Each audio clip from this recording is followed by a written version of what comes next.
Hello, whisperers. Welcome to the channel.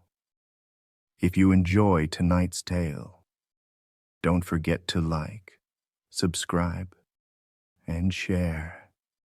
It helps more than you know. Now, dim the lights, and let's begin tonight's story. I remember the way the air tasted before we even got inside, like wet rust and old bleach. Redgate Asylum had been abandoned for nearly 40 years, but somehow it still carried that hospital smell. That was the first thing that set me on edge, though I didn't say it out loud. Nobody wants to be the one who spooks the group before the adventure even starts. It was me, Eli, Renee, and Mark. Eli's the one who pushed us into doing this. He runs one of those small urban explorer channels on YouTube, the kind that gets a couple hundred views on a good week, and he swore this place would blow up his numbers. I didn't care about the channel. I just wanted to prove to myself I could handle it. We had to crawl through a busted basement window to get in. My shirt snagged on something sharp as I slid inside, and when I pulled my hand back, there was a streak of dust and maybe old paint chips sticking to my palm. It was dark, darker than it should have been. Our flashlights sliced through the blackness, but the beams didn't travel far, like the air was thick, heavy with decades of stale dust. The basement wasn't much to look at. Waterlogged boxes stacked like towers leaning on each other, broken pipes sweating rust into shallow puddles. Our footsteps echoed in ways I didn't like. Too loud, too hollow. The sound came back delayed, like the place didn't want to give it up right away. This is fine, I kept telling myself. Just old pipes, old walls, empty halls. We climbed a narrow stairwell up into the administrative wing. Halfway up, Renee whispered something that made us all pause. "Do you guys hear that?" We froze. At first, there was nothing. Then I caught it, a faint tapping sound somewhere above us. Rhythmic, patient, like someone drumming their fingernails on a desk. "Probably pipes," Mark muttered, but his voice cracked when he said it. Upstairs, the air somehow felt colder. Our breath hung faintly in the beams of our flashlights. The hallway stretched on forever, lined with doors hanging half open like crooked teeth. The floor was littered with shredded medical records, faded photos of patients clipped to the corners. Some of the faces were scratched out.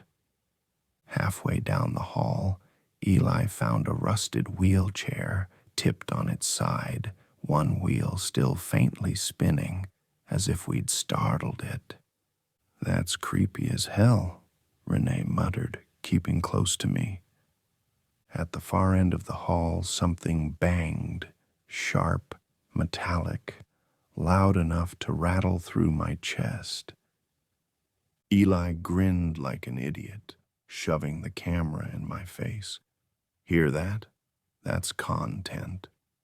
We followed the sound, even though every part of me screamed not to. My stomach was a knot. My flashlight beam shook against the walls. There was graffiti sprayed across the wall just before the main staircase, half faded but still legible under the dust. "Don't go past the 3rd floor." We all stood there staring at it for a second. "Probably some dumb urban legend," Eli said. "It's always the 3rd floor."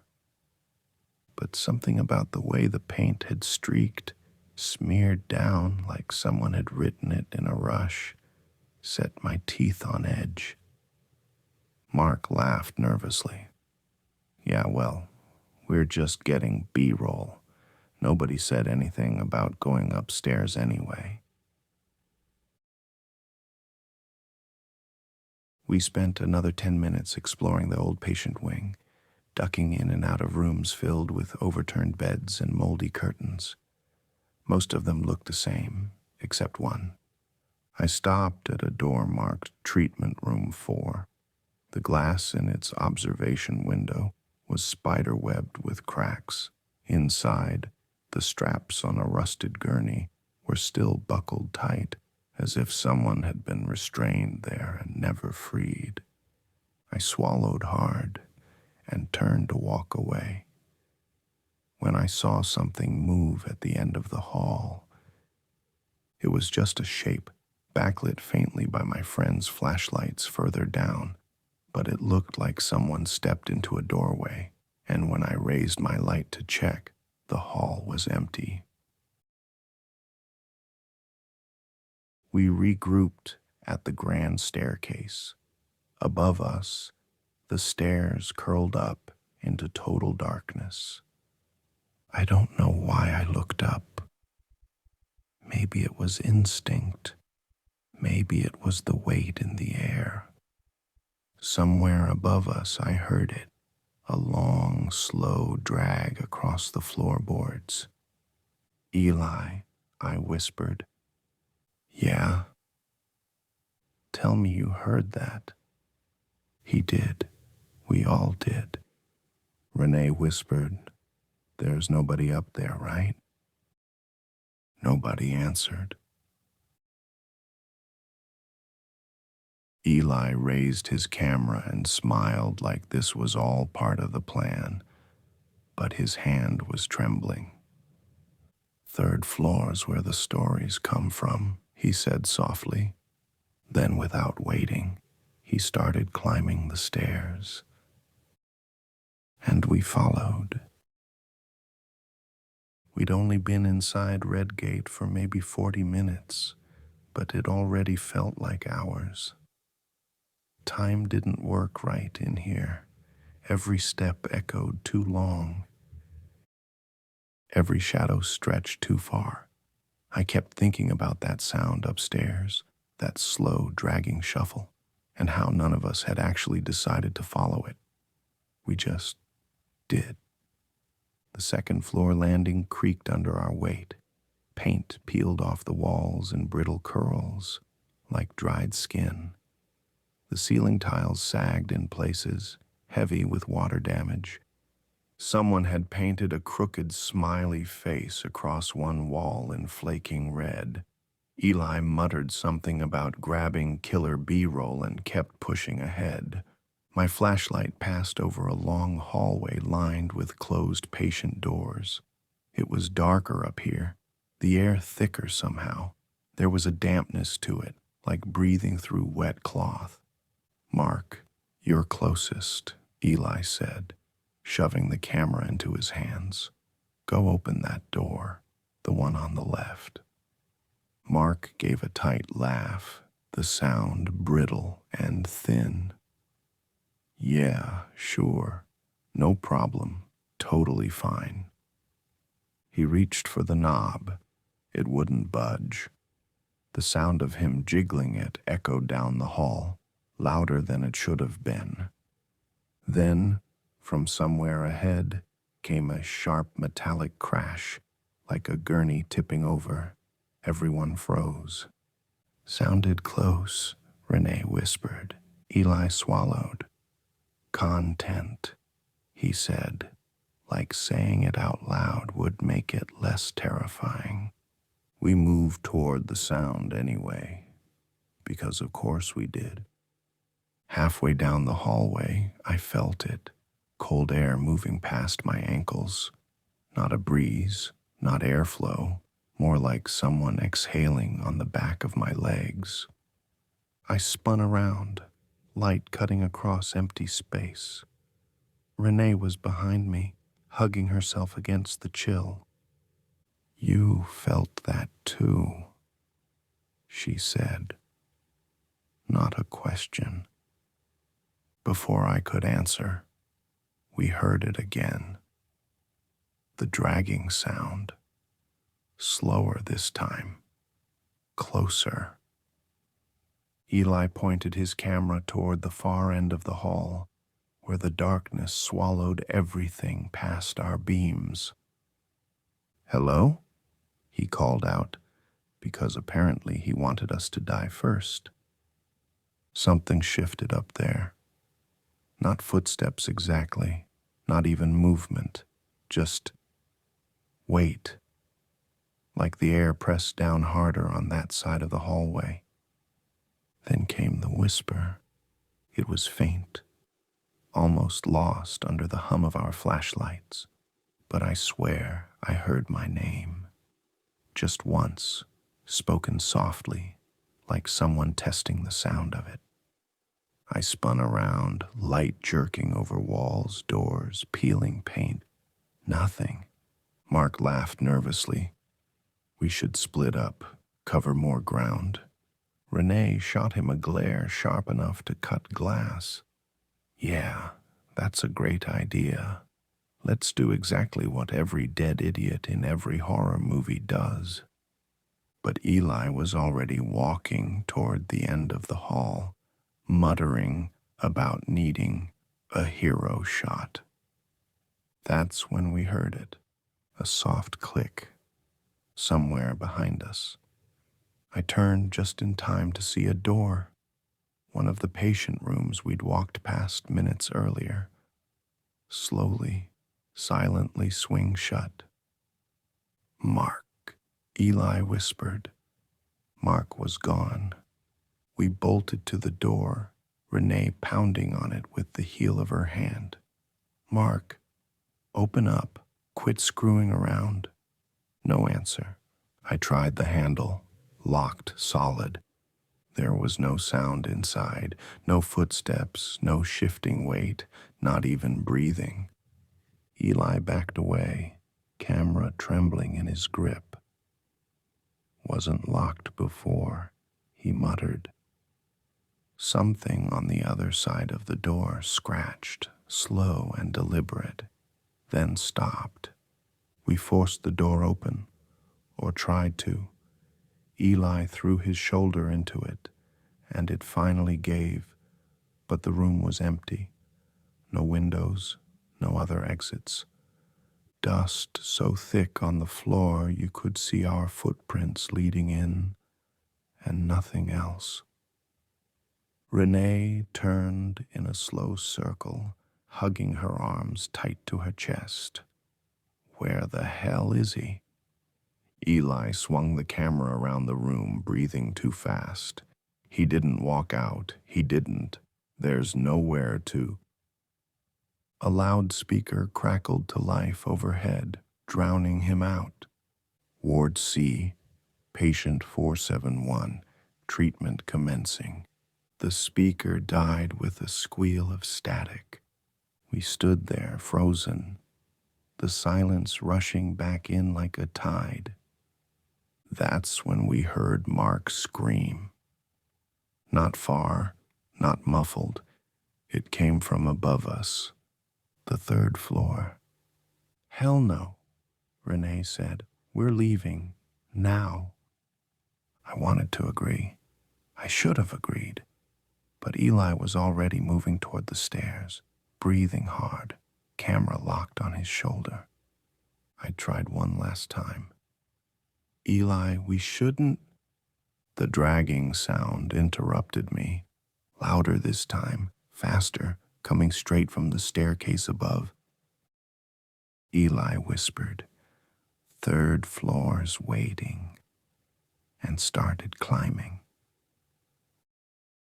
I went after him even though my gut screamed to run. Eli was 3 steps ahead of me when we reached the third floor landing. His camera shook in his hands, the little red recording light trembling with him. Renee clung to my sleeve, whispering under her breath, We should go back. We should go back, like a mantra. The third floor stretched out in two directions, both equally wrong.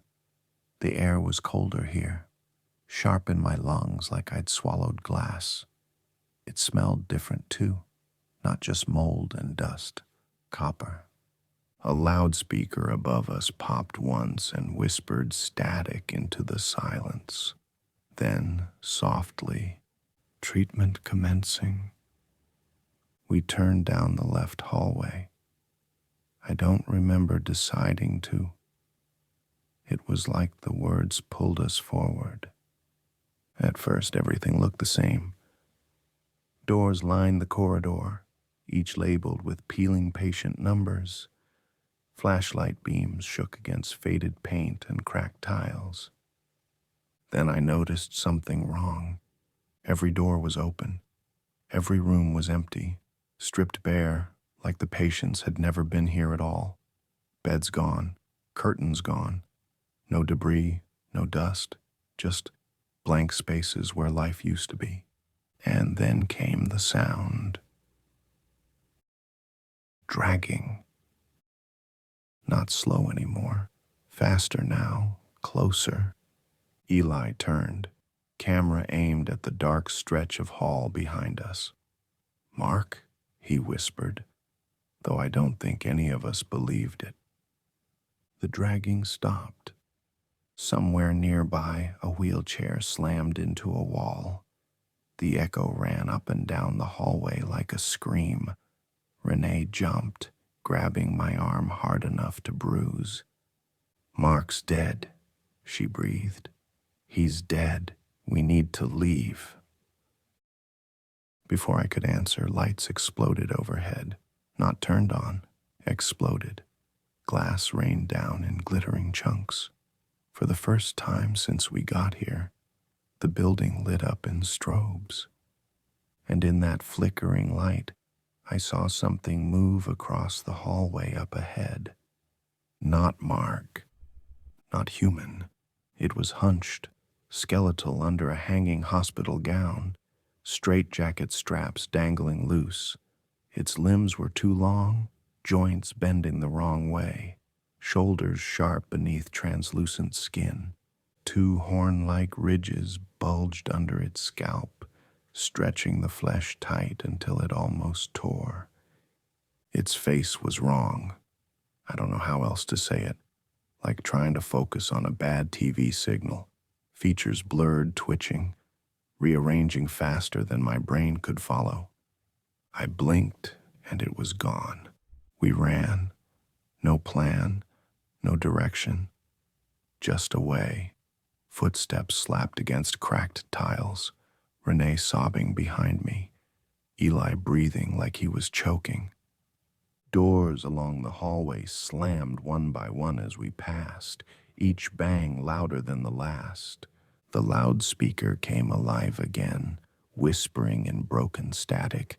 "Ward C, patient 471, treatment in progress." Eli screamed Mark's name. The hall stretched longer than it should have. No matter how far we ran, the staircase never came. Paint peeled in strips from walls we hadn't passed before. Doors repeated.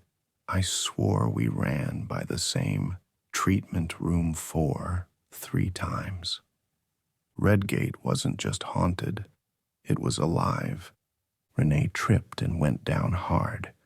I spun back, grabbing her under the arms, but Eli kept running until he didn't. Something in the darkness ahead grabbed him. I didn't see what. 1 second he was there, camera light bouncing, and the next his scream was cut off mid-breath. When my flashlight hit the spot, all I saw was his camera spinning on the floor, still recording. Renee clamped both hands over her mouth to keep from screaming. I didn't breathe. Somewhere far down the hall, footsteps started running toward us. We bolted. No thought, no hesitation. The hallway bent in ways it shouldn't, leading us through places that felt wrong, like dreams. Stairs looping back into the same hallway we'd just fled, windows showing black nothing on the other side, an observation room where the shadow of something horned twitched behind cracked glass. We passed a nurse's station. The intercom clicked on again, clearer this time. Patient unstable, begin sedation. Something whispered my name in my right ear. I spun, but nothing was there. Renee wasn't so lucky. She screamed when something yanked her into an open doorway. One moment she was at my side, the next she vanished into the dark. I lunged after her, flashlight slicing through shadows. Empty. No other exit, no sound. The door slammed shut, locked. I pounded on it, calling her name until my throat burned. Nothing. I was alone. I don't remember how long I ran after that. I just know that eventually I saw the staircase, bathed in faint emergency red glow, like an exit sign calling me home. I don't remember reaching the front doors or shoving myself through the basement window we came in. I just remember collapsing in the cold grass outside, gasping like I'd drowned. When I turned back, Redgate's windows were dark, silent. Then the loudspeaker crackled faintly through the broken glass. Treatment complete.